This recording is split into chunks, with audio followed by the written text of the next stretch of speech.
The morning of June 8, 1944, and Staff Sergeant Thomas Keller was breaking at least 3 Signal Corps regulations with every transmission.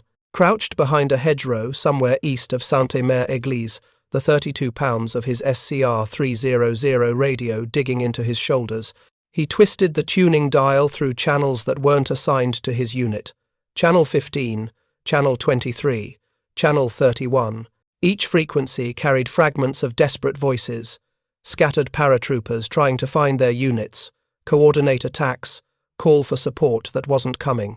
The SCR 300's technical manual was explicit. Each battalion received assigned frequencies. You stayed on your channel, you maintained radio discipline, you followed the carefully planned communication network that Signal Corps officers had spent months designing.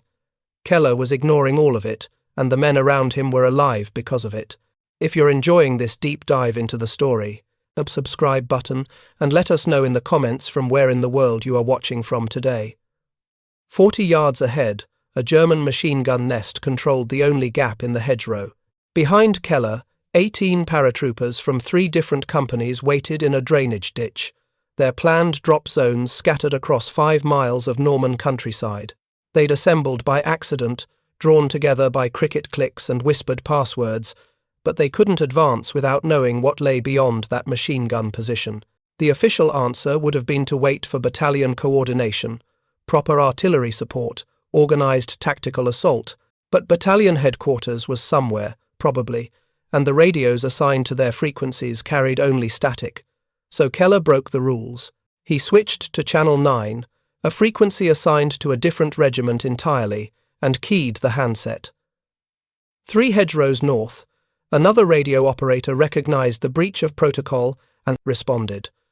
Not with official call signs or proper authentication, but with grid coordinates and a warning. 2 German positions, mutually supporting, covering the approaches to a causeway that 4 separate American units were trying to reach. The information shouldn't have been shared across regimental boundaries. The unauthorized transmission violated radio security. Any German direction-finding unit monitoring the frequency could potentially triangulate their positions. By every regulation in the Signal Corps manual, Keller had just endangered his unit and compromised operational security. The 18 paratroopers survived the next 2 hours, because he did. This is the story of how one radio operator's illegal channel hopping became the communication method that let scattered paratroopers coordinate behind Normandy's hedgerows.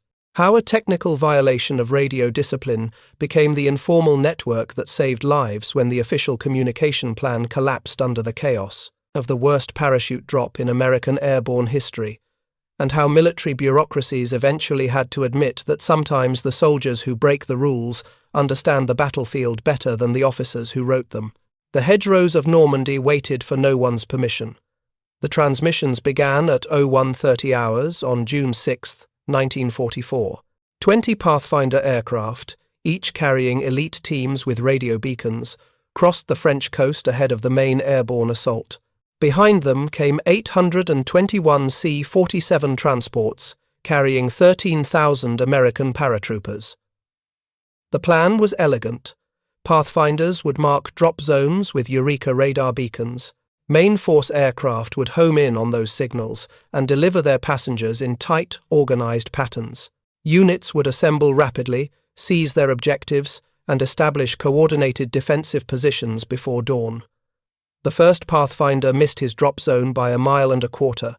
The cloud, the bank that materialized over the Cotentin Peninsula, scattered the others across the countryside. Some teams landed in German-occupied villages. Others came down in flooded marshlands, their radio equipment destroyed by water. The few Pathfinders who reached their assigned areas found themselves alone, unable to activate their beacons because enemy troops controlled the fields where they'd landed.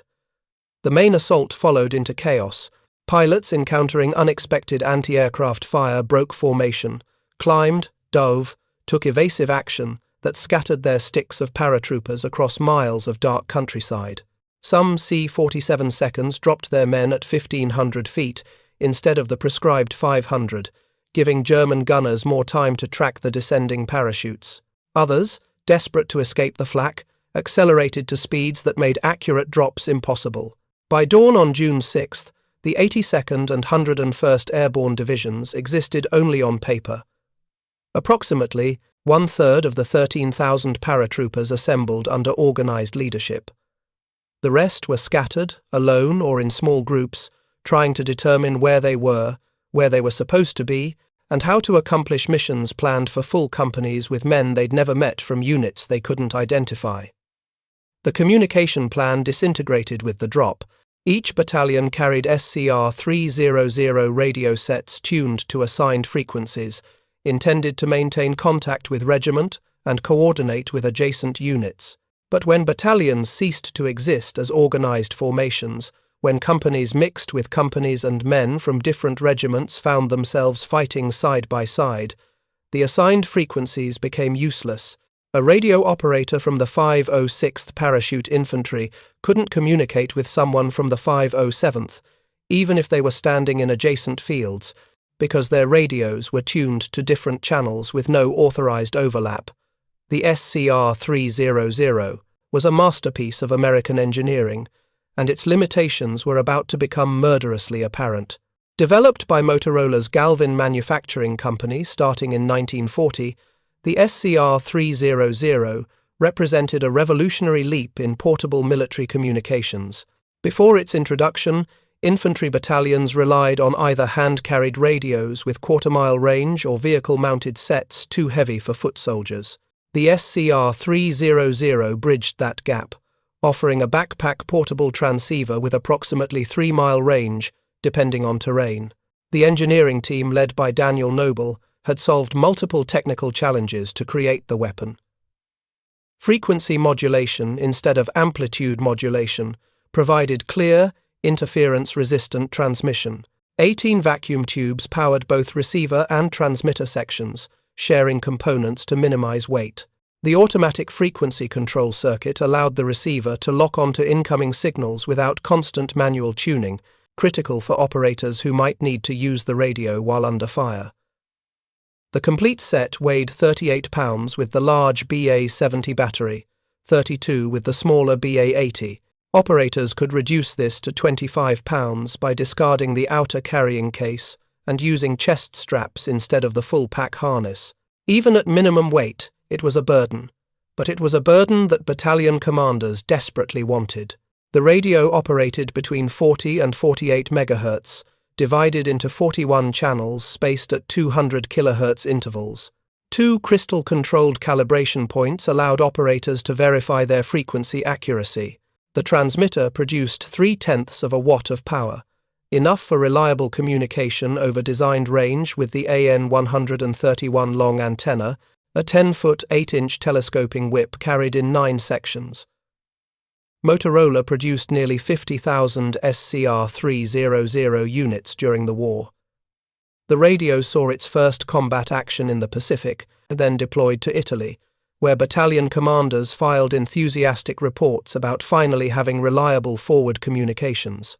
By D-Day, the SCR 300 equipped every American airborne battalion, the technical foundation of the communication plan that would coordinate the most complex parachute assault in history. The plan assumed units would remain intact. It assumed battalion command posts would establish themselves in designated areas. It assumed radio operators would communicate within their assigned networks, maintaining the carefully structured hierarchy of command and control. D-Day assumed none of this would survive contact with reality. The hedgerows made everything worse. Norman bocage consisted of ancient earthen mounds averaging 4 feet high, topped with dense tangles of trees, shrubs, and brambles. The root systems interlocked over centuries, creating barriers up to 16 feet tall that were effectively impossible to see through. Fields were small, most under 500 yards across, separated by these vegetable walls and connected by sunken lanes worn deep into the earth. If you find this story engaging, please take a moment to subscribe and enable notifications. It helps us continue producing in-depth content like this. For infantry, the bocage meant combat at point-blank range. You couldn't see the next field until you climbed the hedgerow, exposing yourself to anyone waiting on the other side. Advance required crossing these barriers one at a time, blind, into whatever defensive positions the enemy had prepared. For radio communications, the bocage was electromagnetic disaster. Radio waves propagated in straight lines. The mounds and vegetation absorbed and reflected signals. An SCR-300 with theoretical 3-mile range might reach only 300 yards when separated from its recipient by multiple hedgerows. Two operators on opposite sides of the same field could lose contact entirely if the vegetation was dense enough. This hadn't been anticipated. Pre-invasion planning focused on beach assault and rapid inland advance across the relatively open ground near the coast. Intelligence. Reports mentioned the bocage, but few American commanders understood its tactical implications. The terrain analysis didn't account for radio propagation through earthen barriers, topped with several tons of vegetation per linear foot. Staff Sergeant Thomas Keller discovered this at approximately 0700 hours on June 6, when he tried to contact his battalion command post.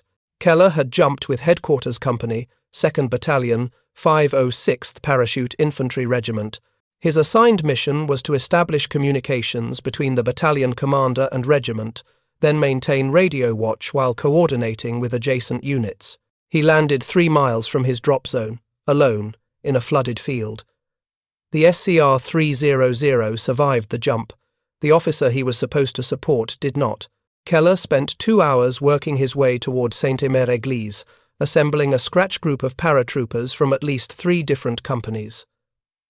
By dawn, he had 17 men following a lieutenant from a different battalion entirely. They'd identified themselves with cricket clickers and passwords, confirmed they were all heading roughly toward the same objective area, and agreed to move together. The lieutenant had a map and a compass. Keller had a radio. Neither asset was particularly useful. The radio received transmissions clearly, confirming it functioned properly, but when Keller attempted to broadcast on his assigned frequency, he got no response. He tried repeatedly, using proper call signs and authentication, transmitting blind on the chance that someone at battalion or regiment could hear him even if he couldn't receive their replies. Nothing. Either his transmissions weren't reaching anyone, or no one was left to answer. The lieutenant made a pragmatic decision. He told Keller to find someone, anyone, who could provide information about German positions and friendly unit locations. Official frequencies didn't matter. Proper authentication didn't matter. They needed intelligence, and they needed it before they walked into a German strongpoint. Keller rotated through the SCR-300's channel selector, monitoring each frequency for traffic. Channel 3 carried German voices, confirming the enemy also used frequencies in the 40 MHz band. Channels 7, 11, and 15 carried American transmissions, but none responded to his calls. On Channel 9, he heard another radio operator calling for anyone from the 101st Airborne. Channel 9 wasn't assigned to the 101st. It belonged to a 507th Regiment frequency, 2 regimental networks removed from where this operator should have been broadcasting. Keller made his choice. He answered on Channel 9, identifying himself by rank and unit but skipping the official call signs. The other operator responded immediately, abandoning radio procedure in favor of rapid information exchange. German machine gun positions, coordinates for friendly assembly, areas, warnings about flooded zones and destroyed bridges. Neither man followed proper authentication. Neither used authorized frequencies. They shared tactical intelligence across unauthorized channels, violating multiple signal corps regulations with every transmission. The information was accurate. The lieutenant used it to navigate around 2 German positions and link up with a larger group from the 502nd Regiment. By mid-morning on June 6th, Keller's scratch group had grown to 43 men from 5 different companies. None of them were on their assigned frequencies.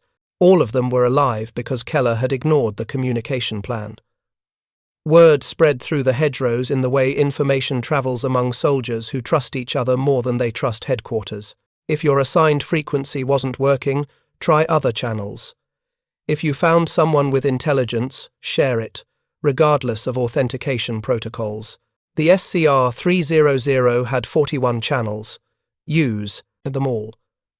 By the evening of June 6th, radio operators across the Cotentin Peninsula were conducting an unauthorized frequency-hopping network, switching between channels to find whoever could help, wherever they happened to be broadcasting. This violated fundamental radio security principles. The entire purpose of assigned frequencies was to prevent exactly this kind of promiscuous communication.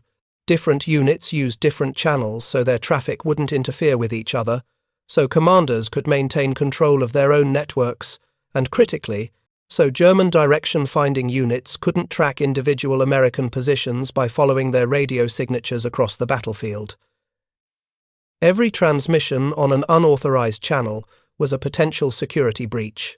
Every unauthorized contact between units could compromise operational plans if the enemy intercepted the transmission. The paratroopers made a battlefield calculation.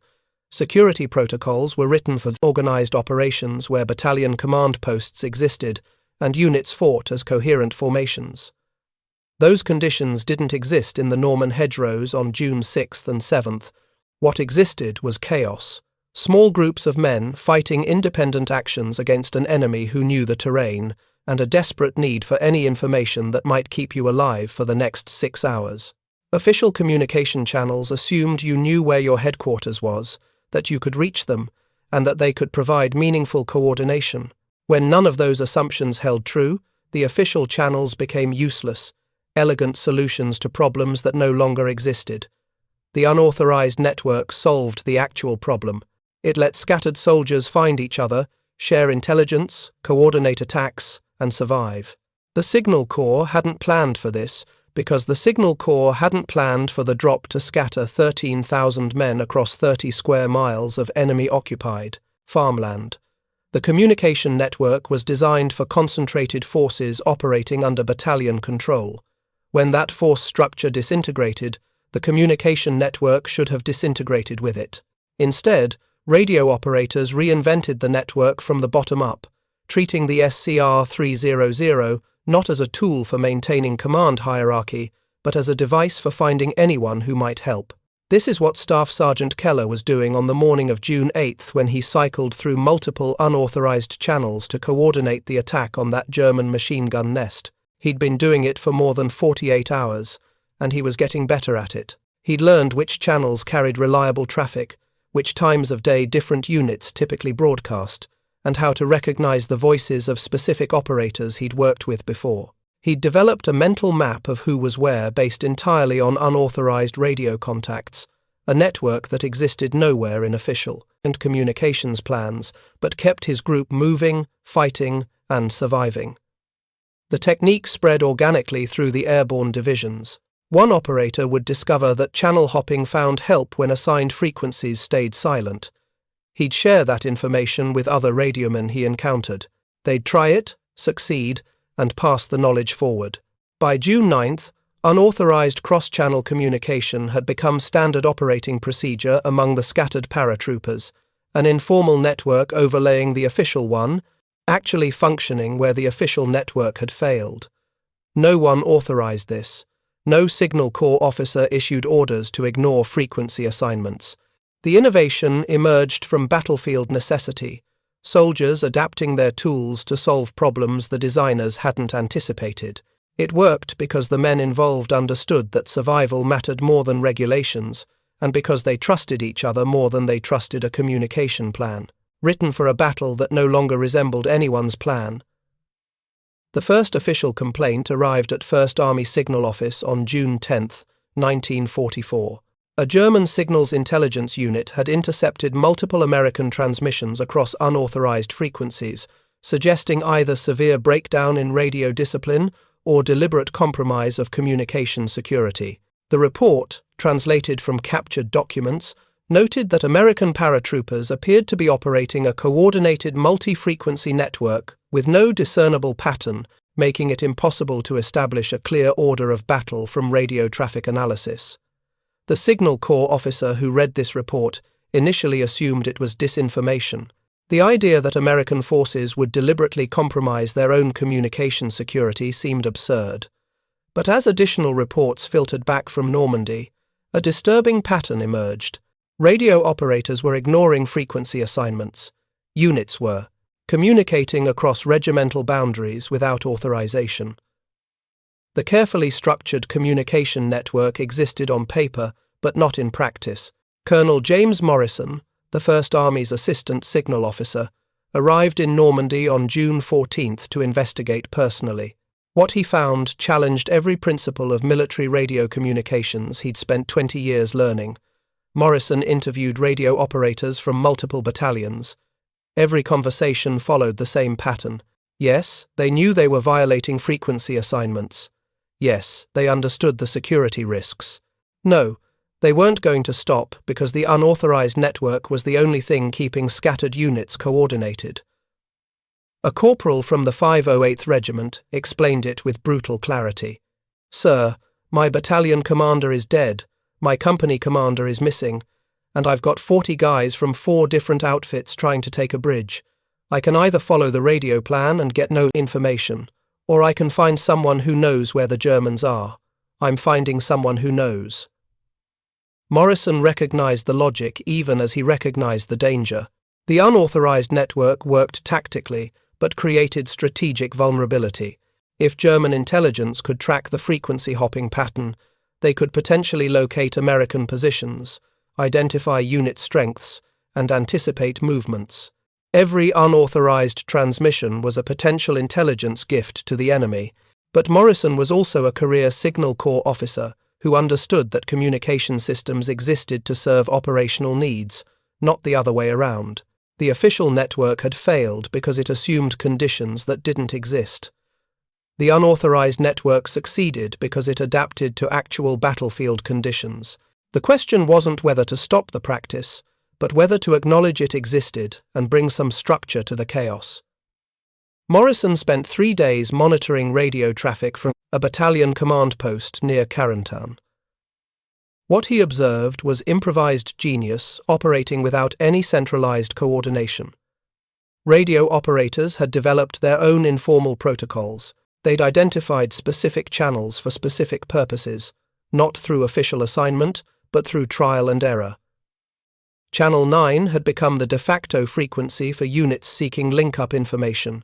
Channel 15 carried intelligence about German positions. Channel 23 served as an emergency frequency where anyone could call for immediate support. These informal assignments weren't universal and weren't written down anywhere, but they propagated through the radio operator community with remarkable speed. A corporal who discovered that Channel 15 usually had good intelligence would tell other radio operators he encountered. They'd try it, confirm it worked, and pass the information forward. Within days, hundreds of radio operators were using the same channels for the same purposes, coordinating without any official direction. The technical sophistication was equally impressive. Radio operators had learned to minimize security risk by keeping transmissions brief, using minimal identifying information, and switching channels frequently enough that German direction-finding units couldn't establish reliable tracking. They'd discovered that you could coordinate an attack across 3 hedgerows using 30 seconds of transmission time split across 2 different channels.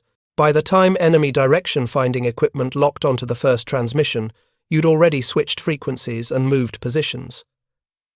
This wasn't in any Signal Corps manual. It was battlefield innovation, soldiers figuring out how to use their equipment in ways the designers hadn't imagined.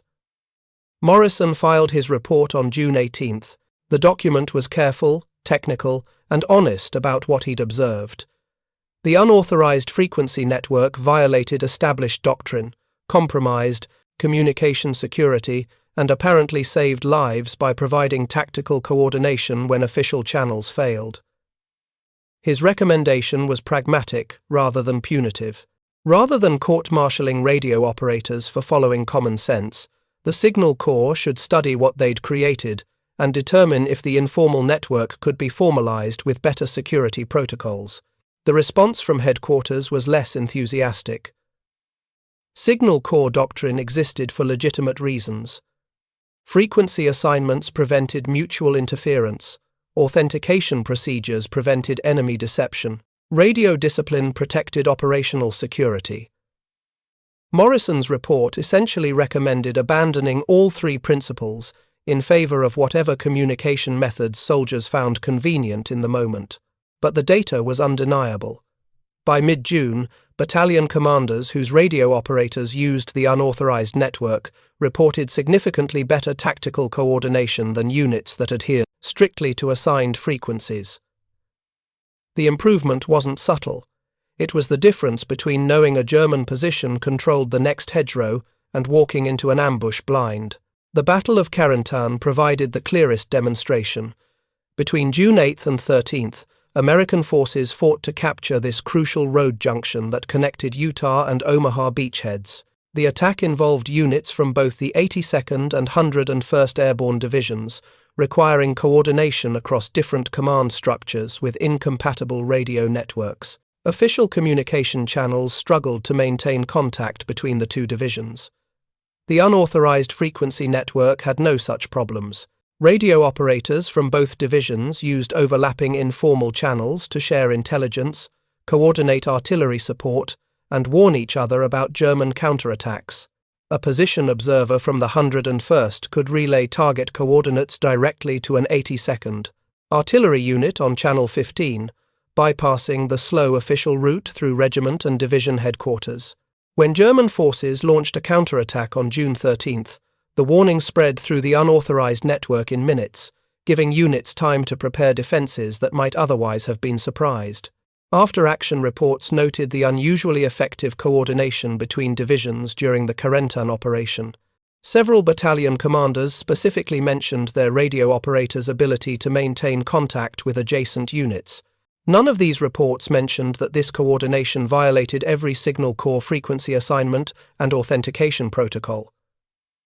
The results spoke too loudly to question the methods. Statistical analysis emerged slowly as signal corps officers compiled communication logs. Units whose radio operators acknowledged using multiple channels averaged 37% more successful tactical movements per day than units maintaining strict channel discipline. Radio operators who switched frequencies averaged 42 minutes to establish useful contact with other friendly forces, compared to 93 minutes for operators restricted to assigned channels. The unauthorized network wasn't just working, it was working dramatically better than the official system. This created an impossible situation for Signal Corps leadership. They couldn't officially endorse frequency hopping because it contradicted fundamental communication security principles, but they couldn't stop it without accepting reduced tactical effectiveness and increased casualties. The compromise was institutional silence. No orders went out authorizing the practice, but also no orders specifically forbidding it. Radio operators were trusted to exercise judgment, a polite fiction that everyone understood meant, keep doing what works, but don't make us acknowledge it officially. The practice spread beyond the airborne divisions. Infantry units pushing through the bocage encountered the same communication challenges. Hedgerows blocked radio signals. Assigned frequencies reached designated headquarters that might be miles away, but couldn't reach the unit in the next field who actually had the information you needed. Radio operators from the 4th Infantry Division, 1st Infantry Division, and later units entering Normandy learned from the Paratroopers. By early July, unauthorized channel hopping had become standard practice throughout 1st Army units operating in the bocage. Staff Sergeant Thomas Keller, whose rule-breaking on June 8th had been typical rather than exceptional, continued coordinating his unit through the hedgerows. By June 20th, he'd developed sophisticated techniques for minimizing security risk while maximizing information flow. He maintained a mental schedule of when different units typically broadcast, allowing him to monitor specific channels at specific times. He'd established informal relationships with radio operators from 3 other battalions, recognizing their voices and trusting their information without formal authentication. When his unit needed intelligence, Keller could typically find someone with useful information within 5 minutes of monitoring. This informal network operated parallel to official channels. Battalion command posts still maintained communications with regiment using assigned frequencies. But at company and platoon level, where immediate tactical decisions determined who lived and died, the radio operators used whatever channels produced results. The dual system was inefficient from an engineering standpoint, but effective from a survival standpoint. The Hedgerows themselves forced this adaptation. By late June, American commanders recognized that the bocage required different tactics than open terrain warfare. The same recognition applied to communications. You couldn't coordinate an attack across 3 fields using a radio network, designed for battalion-level operations across miles of front. You needed immediate contact with whoever was on the other side of the next hedgerow, and you needed it in seconds, not the minutes required to route communications through official channels. The Germans never fully understood what they were observing. Signals intelligence reports from Wehrmacht units noted the chaotic nature of American radio traffic, interpreting it as poor discipline rather than sophisticated adaptation. Some German commanders took comfort in what they perceived as American communication failures, not realizing that the apparent chaos was actually a highly effective informal network that provided better tactical coordination than their own rigid system. By July, when Operation Cobra launched the breakout from the Hedgerows, American radio operators had spent 6 weeks perfecting their unauthorized techniques. The practice had become institutionalized through informal teaching. Experienced operators trained replacements in channel-hopping methods, passing along knowledge that existed nowhere in official training but everywhere in practical application. New radio operators arriving in Normandy learned 2 systems, the official one from their training and the real one from veterans who'd survived by ignoring the official one. The breakthrough came not from official policy change but from battlefield validation. Colonel Morrison, who'd filed the initial report on unauthorized frequencies, compiled casualty statistics, comparing units with high channel hopping rates to units maintaining strict frequency discipline. The correlation was undeniable. Units whose radio operators used multiple channels suffered 23% fewer casualties from preventable tactical errors. Isolated units that got surrounded, walking into prepared positions that adjacent units had already identified. Friendly fire from artillery that didn't know you'd advanced. Morrison's second report, filed July 27th, made a recommendation that would have been career suicide a month earlier. The Signal Corps should formally authorize company-level radio operators to monitor and transmit on multiple frequencies when official channels failed to provide necessary coordination. The practice should be regulated to minimize security risks, but attempting to stop it entirely would increase American casualties without corresponding operational benefit. This time, headquarters listened. The chaos of the bocage fighting had demonstrated that doctrine written for open warfare didn't apply to terrain where visibility extended 20 yards and every field was an isolated battlefield. On August 5th, 1st Army Signal Office issued a quietly distributed technical bulletin. Radio operators at company level and below were authorized to use frequencies outside their assigned channels when immediate tactical coordination required it.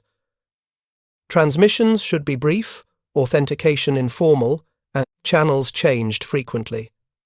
The bulletin provided guidelines without mandating procedures, essentially codifying what hundreds of radio operators had already been doing for 2 months.